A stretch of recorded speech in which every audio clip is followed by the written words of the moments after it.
मैं आपसे बहस नहीं करना चाहता। मतलब बगैर किसी नियम कानून के ही बहुमत का सवाल आ गया देश की संसद में क्या? बिल्कुल ऐसा ही है। आपको मैं बता ऐसा दूं, ही है 75 साल से ऐसा ही विजय चल रहा है। कौशिक जी, संविधान में वाकई नहीं लिखा हुआ है ऐसा ही बहुमत है। क्या है। बात संविधान की नहीं कर रहा, तो बात बहुमत ये वाला थी कि सरकारों को लेकर जो नीति निर्धारण देश की संसद में हुए थे, उसमें चाहे बहुमत की बात हो, चाहे दूसरे मुद्दे हो, तय तो वहीं से हुए ना। भाई कहीं किसी पेपर में तो लिखा हुआ है ना कि ऐसा होगा तो ऐसा नहीं, होगा, लिखा हुआ है ना स्पीकर ये तय करेगा। विजय कौशिक जी, वही तो मांग रहे हैं चौधरी साहब आपसे, बताइए ना कि कहाँ लिखा हुआ है कि ऐसा होगा। आप जो भी बातें कर रहे हैं वो सरकार बन जाने के बाद की बात कर रहे हैं। सरकार कैसे बहुमत से बनी, इसका आप कोई वर्णन, कोई स्पष्टीकरण या कोई आपके पास में जानकारी हो चलिए तो मुझे। जी जी इस पर और भी हम लोग चर्चा करेंगे। ये बात हम लोग फ्लोट कर रहे हैं पब्लिक में, जो दर्शक सुन रहे हैं वो भी इस पे मेहनत कर सकते हैं, वो भी इसका उत्तर दे सकते हैं। मैं भूपेश जी आपके पास आखिरी कमेंट के लिए आना चाहता हूं, इस चर्चा का समापन करिए।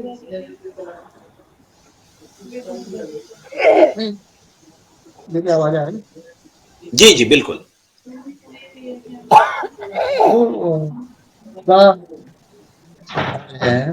कौशल जी कह रहे हैं, दोनों जी बात एक ही है। कहने का मतलब ये है कि अगर आप कोई भी बदलाव चाहते हैं, वो बदलाव आप या तो आप उसको जनता के पास ले जाएंगे, या फिर आप उसको संसद में, विधानसभा में अपने प्रतिनिधियों के जरिए उसको लेकर के आएंगे।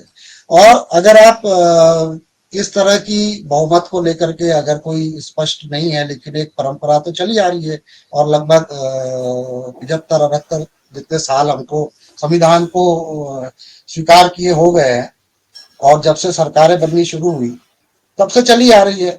तो उसको उस पर हमको कोई स्पष्ट चीज करने के लिए भी उसी बहुमत की आवश्यकता है।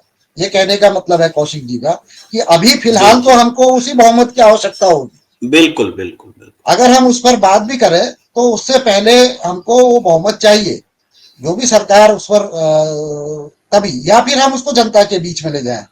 अब दिक्कत क्या है कि जैसे कौशिक जी ने कहा, मेरा तो अनुभव बहुत सालों से रहा है, क्योंकि मेरे पिता ने काफी चुनाव यहाँ लड़े उत्तराखंड में, और मैंने बहुत नजदीक से देखा चीजों को कि आज की बात नहीं है ये बहुत, मतलब आप ये समझ लीजिए 30-40 साल, 50 साल से जो हम देखते आ रहे हैं, 40-45 साल से अच्छे लोगों की कद्र नहीं है। मतदाताओं को, मतदाता जो है वो दूसरे नजरिए से देखते हैं।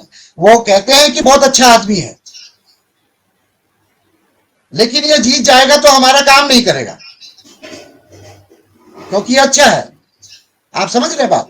तो इसलिए इतने कॉन्ट्राडिक्शन है हमारे इस लोकतांत्रिक प्रणाली में। मतदाताओं की जो सहभागिता है, उसके अलावा उनकी जो जागरूकता है, चुनाव सुधार का मामला है, जो अंधाधुंध पैसा खर्च किया जाता है। आज नहीं, जिस समय ये नहीं था तब भी, सालों पहले भी ये होता था। अब तो बहुत सारे कानून बन गए, उनका भी दुरुपयोग होता है। इलेक्शन कमीशन कोई ध्यान नहीं देता कि किस तरह से खर्च होता है। कॉरपोरेट किस तरीके से राजनीतिक दलों के साथ साठगांठ से सरकार चलाता है। उसका जो पैसा खर्च होता है वो किस तरह से वापस कई गुना करके उसको सौंपा जाता है। तो इस तरह से धीरे धीरे मकड़ जाल जो है, ये तंत्र का मकड़ जाल है, जिसने लोग को अपने से बाहर कर दिया है, फेंक दिया है। उस लोग को इस तंत्र के केंद्र में फिर से लाना पड़ेगा, फिर से स्थापित करना पड़ेगा, और जी उसके लिए दो तरफा कार्रवाई की जरूरत है। वो जनता के बीच में जाकर के भी होगी, और वो जो जनप्रतिनिधि हैं उनके उनके उनको जो वास्तविक लोकतंत्र है, जो उनकी मर्यादाएं हैं, उनको आईना दिखाकर ये काम दो तरफा तरीके से किया जाना चाहिए। ये मेरा मानना है।